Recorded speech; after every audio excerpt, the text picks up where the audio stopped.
Hello guys, welcome back to wealth fundas wealth creation. हम start करते हैं एक नए टॉपिक के बारे में जो कि है Paras defence and space technology IPO. अगर आप फर्स्ट टाइम आए हैं इस चैनल पे तो do subscribe also and thanks for overwhelming response on other IPO articles. Let's start with Paras defence के मल्टीपल प्रोडक्ट्स हैं अक्रॉस 5 बिजनेस वर्टिकल्स जो कि है heavy engineering, defence, space and optics, defence electronics, EMP solutions, electromagnetic pulse protection solutions और niche technologies में। तो इनके various areas of technologies expertise है जो कि rocket and missiles program, space research programs, naval systems, land and armoured vehicles, electronic welfare systems और electromagnetic pulse protections में। तो इनके पास मल्टीपल ईयर्स का एक्सपीरियंस है और सस्टेन ग्रोथ करी है कंपनी ने और इन्वॉल्व करती है technologies for rocket and missiles etcetera. अब हम देख लेते हैं इसको एक शॉर्ट क्लिप में भी कि मेजॉरिटी क्या क्या एरियाज होते हैं इस सेक्टर के।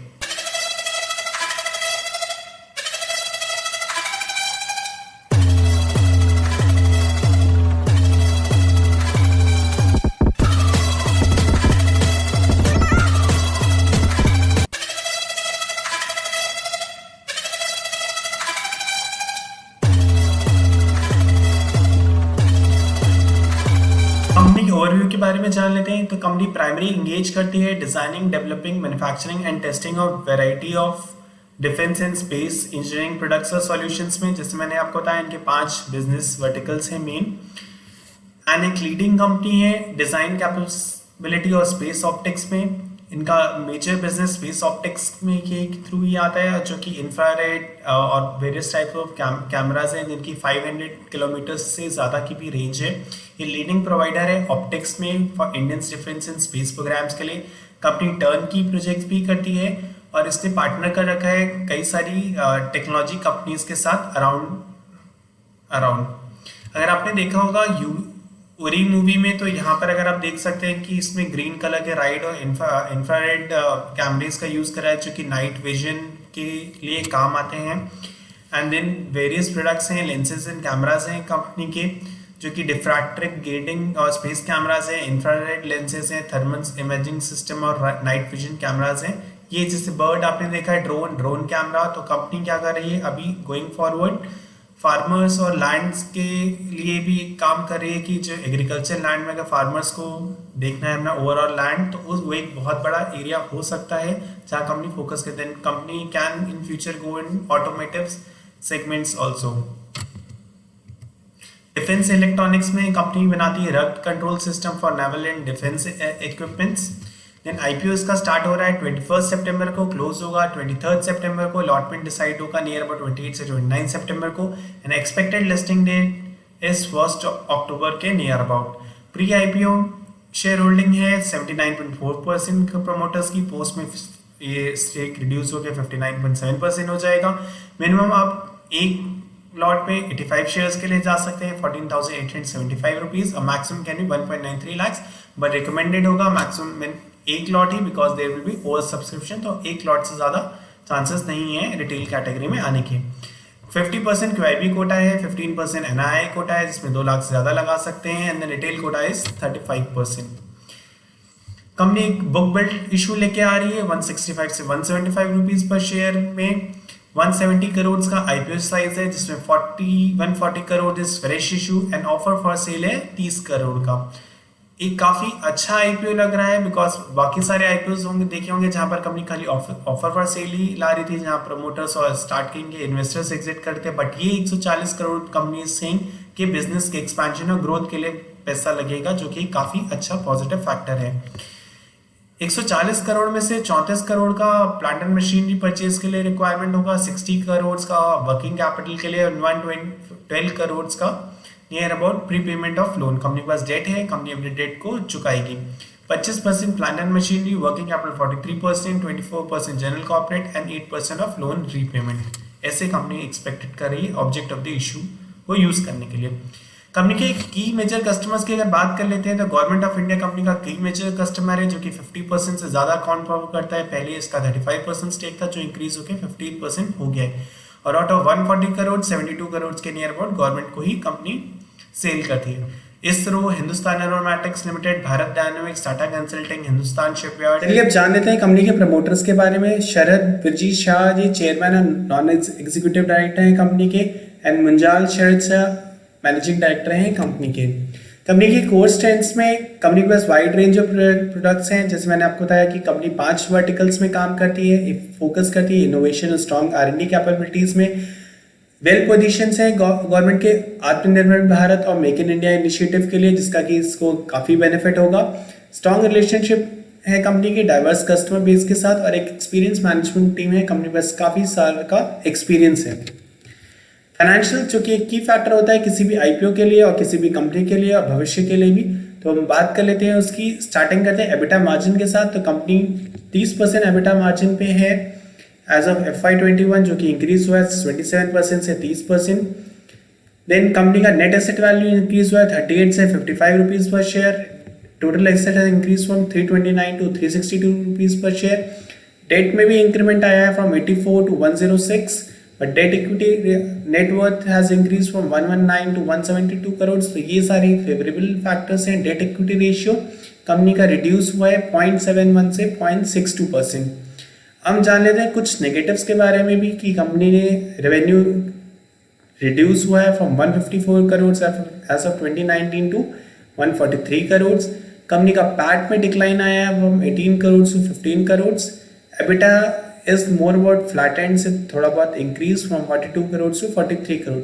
अगर मैं बात करूंगा तो काफ़ी बहुत ही लिटिल डिक्लाइन है, but that can be due to Covid and other factors.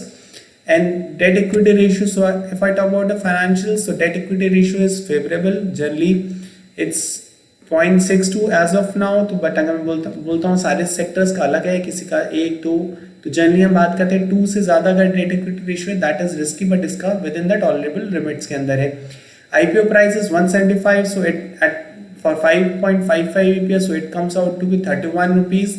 That also looks reasonable, because कुछ sectors जैसे government companies and PSUs का it ranges from 20 to a very high growth company, it can be up till 80। it depends on sector to sector and companies from companies also। if I talk about the order book company का बहुत ही अच्छा है, 304 करोड़, जो कि 2 times of the FY21 revenue के near about है, जो कि 140 करोड़ था। But company order book 304 crore के आसपास है एज पर RHP, दो it can change on various factors also. Company का मेजर रेवेन्यू डिफेंस और स्पेस ऑप्टिक्स में, तो इसका ऑर्डर बुक भी यहाँ पर 202 करोड़ है। डिफेंस इलेक्ट्रॉनिक्स में ऑर्डर बुक है 70 करोड़। अब हम जान लेते हैं सेक्टर ओवरव्यू के बारे में। जान लेते हैं सेक्टर ओवरव्यू में ग्लोबल डिफेंस स्पेंडिंग इंक्रीज हुआ है काफ़ी सब्सटैंशियल।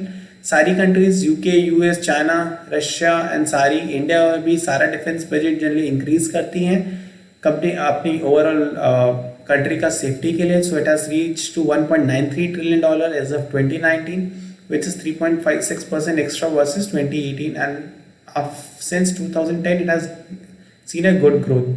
फर्दर इंडिया ने भी अपना डिफेंस बजट काफ़ी इंक्रीज करा है from 46 crore to 64 crore, 64.62 $46 billion to $64.62 billion. अगर मैं इसको लाख करोड़ में बात करता हूँ, it is massive 4.7 lakh crore rupees government का डिफेंस बजट है। And as per FNS report defence optics में फोरकास्टेड ग्रोथ है $255 मिलियन से $2.1 बिलियन। यहाँ भी एक सिग्निफिकेंट जब आ सकता है। अगर ऐसा रहता है तो इस कंपनी को भी काफ़ी बेनिफिट हो सकता है। डिफेंस बजट जैसे कि मैंने बताया इंक्रीज हुआ है $47 बिलियन से $64.62 बिलियन। ये 4 मेजर कंपोनेंट्स है। Revenue expenditure 45%, 24% pension defence, 28% capex defence budget में। हर कंपनी में कुछ रिस्क होता है, उस रिस्क को मिटिगेट करने के कुछ फैक्टर्स होते हैं, जैसे अनसिस्टमैटिक रिस्क के पॉइंट ऑफ व्यू से मैं बात कर सकता हूँ, और अलग अलग रिस्क के पॉइंट ऑफ व्यू से। तो for this company, because government ही मेजर इनका क्लाइंट बेस है, अगर गवर्नमेंट ने अपने ऑर्डर्स कम कर दिए, डिफेंस बजट कम कर दिया है, कंपनी कुछ स्पेसिफिक एंटिसिपेटेड कॉन्ट्रैक्ट्स अगर कैंसिल हो गए, तो उसका मटेरियल इम्पैक्ट कंपनी के बिजनेस पे आ सकता है। कंपनी का लॉस शटडाउन हो गया तो बिजनेस ऑपरेशंस में, फैक्ट्री में शटडाउन, उससे कंपनी का बिजनेस डिक्लाइन हो सकता है। या कुछ कंपनी ने R&D के ऊपर एक्सपेंडिचर नहीं करा, उनकी कॉम्प्लेक्स बिजनेस प्रोसेसेस रहते हैं, अगर उनको कमिटमेंट्स फुलफिल नहीं करा तो कंपनी के ऊपर लिक्विडेटेड डैमेज और अदर चीज़ें आ सकती हैं। तो हमें अपने रिस्क डाइवर्सिफाई करने के लिए क्या है, अपना पोर्टफोलियो जो है डाइवर्सिफाई होना चाहिए in stocks, equity, mutual funds, bonds, debt mutual fund, gold. तो अगर हम कंपनी स्पेसिफिक रिस्क से हम पोर्टफोलियो को डाइवर्सिफाई कर सकते हैं। इंडिया भी फोकस कर रहा है डिफेंस के ऊपर। अगर आप यहाँ भी देखेंगे सिग्निफिकेंट इंप्रूवमेंट है एक्सपोर्ट्स का, फ्रॉम $262 मिलियन टू $1452 मिलियन। 2018-19 में $1 बिलियन एक्सपोर्ट का मार्क किया था, but due to supply chain and material construction restrictions ये नंबर एक डिक्रीज हुआ है टू $771 मिलियन। इस सेक्टर में, डिफेंस सेक्टर में, government is focusing very lot for increasing capability, further liberalization of the scheme, giving export license to the companies for the defense, Indian defense export looks bright globally. And as per Indian level, the companies are planning to reduce the cost of defense equipment, and listed defense companies also looking for tie-up with the Indian giant, Indian ancillary and defense electronics and technologies companies. There can be a potential partnership. So tier 2 and tier 3 defense companies can be major beneficiary for the opportunities. So if the cost and increase, then it can lead to production efficiencies and all. So there is another initiative for आत्मनिर्भर भारत, जिसका आपने नाम सुन रखा होगा। तो इसमें क्या है कि सेल्फ रिलायंट इंडिया, तो गवर्नमेंट फोकस करे कि मैन्युफैक्चरिंग और मैन्युफैक्चरिंग इंडिया में हो, जिससे कि हमारा एक्सपोर्ट का बजट भी कम हो और अपने डोमेस्टिक इंडस्ट्रीज को उससे बेनिफिट मिलेगा। इसके लिए गवर्नमेंट ने कुछ रिफॉर्म्स करे हैं, जैसे कि 209 डिफेंस आइटम्स को बैन किया था, डोमेस्टिक प्रोक्योरमेंट बजट लेके आए हैं जिसमें कि $9.48 बिलियन ईयर मार्क करें FY21-22 के लिए। FDI लिमिट को इंक्रीज करा था फ्रॉम 49% टू 74%। तो ये एक पॉजिटिव फैक्टर्स है। कंपनी का स्पेसिफिक का कोई लिस्टेड पीयर नहीं है, एंड इस कंपनी का स्पेसिफिक इंडस्ट्री में लिस्टेड पीयर नहीं है। एंड तो valuations currently it is trading near about 30 to 35 rupees P multiple. अगर बात करें तो डिफेंस में और कौन सी कंपनी जो रिसेंटली लिस्टेड हुए, तो वो MTAR टेक लिस्ट हुआ था। ये एक प्रिसीजन मैन्युफैक्चरिंग कंपनी, दो इसका साइज काफ़ी बड़ा है। These are not one to apple comparable, because इनका बिजनेस और डायनामिक्स क्वाइट डिफरेंट है। तो इस कंपनी ने 85% लिस्टिंग गेन दिया था ऑन IPO प्राइस ऑफ 575। ये लिस्ट हुआ था 1063 के नियर अबाउट, एंड जो कि एक बहुत अच्छा लिस्टिंग लेन गया था। And company likes the unique business model, जिनका बिजनेस मॉडल यूनिक है एंड जिसका मोटा मोनोपोली है अपने बिजनेस में। Then if I talk about the summary की इसमें कैसे है रिस्क रिटर्न एपेटाइट टाइम के अकॉर्डिंग क्या है। अगर रिस्क हाई मीडियम लो तो मैं इसको बोलूँगा कि valuations are favourable and reasonable. Risk return appetite में it's mostly favorable, seeing the market dynamics, growth environment. Government is pushing on domestic infrastructure, domestic manufacturing, आत्मनिर्भर, increasing defense budget। तो ये सारी टाइप सी कंपनीज को काफ़ी बेनिफिट हो सकता है। कंपनी का EBITDA margin, date equity ratio, valuations भी ठीक है। सो एग्रेसिव इन्वेस्टर्स के लिए IPO के वैल्यूएशन सही लग रहे हैं। And only invest basis your risk return appetite, time horizon and all, and keep a diversified portfolio. Don't put all eggs in a single basket. अगर आपको कुछ भी हेल्प चाहिए in terms of mutual funds, portfolios, equity, investing in any equity stocks and opening DMAT account and all, you can ping or contact us, and any other topic in which you want, you can contact us also. And this is only for education purpose and not any buy or sell recommendation, etc. Thanks for watching. Stay tuned, stay updated. Bye. Thank you.